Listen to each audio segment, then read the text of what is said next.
क्या आप देश और दुनिया की खबरों से रह जाते हैं बेखबर? तो सब्सक्राइब कर लीजिए हमारे HT न्यूज चैनल को और बेल आइकॉन को दबाना मत भूलिएगा। Hello talk. Talk cab at your service sir. जब आपके साथ हो टॉक तो फिर आप कैसा कर सकते वॉक? आए टॉक बोलो और चलो। पश्चिम बंगाल और असम में आज विधानसभा चुनाव के दूसरे चरण के लिए वोट डाले जा रहे हैं। बंगाल की 30 और असम की 39 सीटों पर आज प्रत्याशियों की किस्मत का फैसला ईवीएम में कैद हो जाएगा। चुनाव को लेकर सुरक्षा के पुख्ता इंतजाम किए गए हैं। पश्चिम बंगाल की 30 विधानसभा सीटों पर 171 प्रत्याशी तो असम की 39 सीटों पर 345 उम्मीदवारों की किस्मत ईवीएम में कैद हो जाएगी।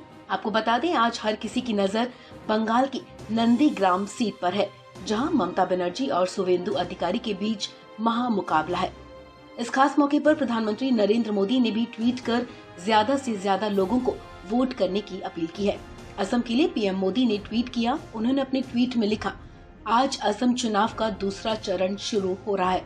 सभी पात्र मतदाताओं से अपील करता हूं कि वो अपने मताधिकार का इस्तेमाल कर लोकतंत्र के त्योहार को मजबूत करें। वहीं पश्चिम बंगाल के लोगों से भी पीएम मोदी ने रिकॉर्ड नंबर में वोट डालने की अपील की है। पश्चिम बंगाल के राज्यपाल जगदीप धनखड़ ने भी ट्वीट कर कहा, लोकतांत्रिक प्रक्रिया में मतदाता सबसे ऊपर होता है। उन्होंने सभी से वोटिंग करने की अपील की है। आपको बता दें, नंदीग्राम में पोलिंग बूथ 110 के बाहर मतदाताओं की कतार लगी है। बड़ी संख्या में पुरुष और महिला वोटर्स वोट डालने पहुंच रहे हैं। इस दौरान यहां कोरोना नियमों का भी खास ख्याल रखा जा रहा है। पश्चिम बंगाल में दूसरे चरण के मतदान से पहले ममता बनर्जी ने आरोप लगाया कि नंदीग्राम में परेशानी खड़ी करने और मतदाताओं को धमकाने के लिए दूसरे राज्यों से गुंडे आए हैं।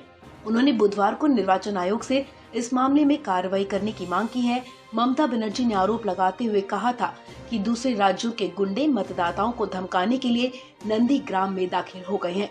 बलरामपुर गांव और अन्य इलाकों के ग्रामीणों को भगाया जा रहा है, वो मतदाताओं को धमका रहे हैं। वहीं आपको बता दें कि 8 चरण के विधानसभा चुनाव के बावजूद पश्चिम बंगाल में आज सबसे बड़ी लड़ाई देखने को मिलेगी। दरअसल नंदीग्राम विधानसभा सीट पर आज मतदान हो रहा है। यहाँ मुख्यमंत्री ममता बनर्जी का सामना शुवेंदु अधिकारी से है। निर्वाचन आयोग ने नंदीग्राम विधानसभा क्षेत्र में बुधवार को सीआरपीसी की धारा 144 लागू कर दी है। एक वरिष्ठ अधिकारी के मुताबिक इसके अलावा ईसी ने एक हेलीकॉप्टर की मदद से इलाके में निगरानी शुरू कर दी है। उन्होंने बताया कि निर्वाचन क्षेत्र की संवेदनशीलता को देखते हुए जो लोग नंदीग्राम के मतदाता नहीं हैं, उन्हें क्षेत्र में प्रवेश करने नहीं दिया जा रहा है।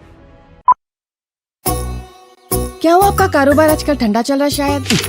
कारोबार से याद आया, वो तबर टिल्लू कहने से पैसे ला। 2 हफ्ते से पिरा रहा टिल्लू भाई तबर को। अरे भाई, आज भी टिल्लू पैसे नहीं दिया। ये टिल्लू की तो गाड़ी निकालो। अरे गाड़ी तो सर्विसिंग को दी ना भाई। अरे भैया, तो कैब से चले जाओ। अरे ये कैब के पीछे मैं आधा घंटा खराब नहीं करता। हाँ भाई, कहाँ जाना है बोल के कैंसिल भी कर दे रहे हो। टॉक बोल के एक नई कंपनी लॉन्च हुई। टॉक बोलो और चलो, कैब हो, ऑटो हो या बाइक। एक काम करो, जल्दी से एक ऑटो बुक करो। कई को बोले तो टिल्लू के गलियां पतले हैं। आधा अरे इतनी जल्दी आ गए तुम? कंपनी समाज से कमीशन नहीं ले रही तो अच्छी सर्विस देना हमारा फर्ज है साहब। आइए, सवारी तैयार। चलो। Talk travel solutions, cab, bike और ऑटो राइड। अब बिना किसी कंपनी को कमीशन दिए अपनी गाड़ी खुद चलाइए। टॉक बोलो और चलो।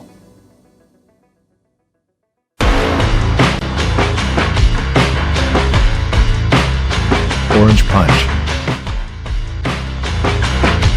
Clear Lemon Punch,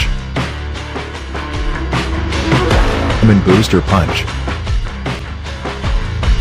Cloudy Lemon Punch, Garam Masala Punch, Green Apple. I love you, Rasna. For booking call 7989766767 or 8555880912.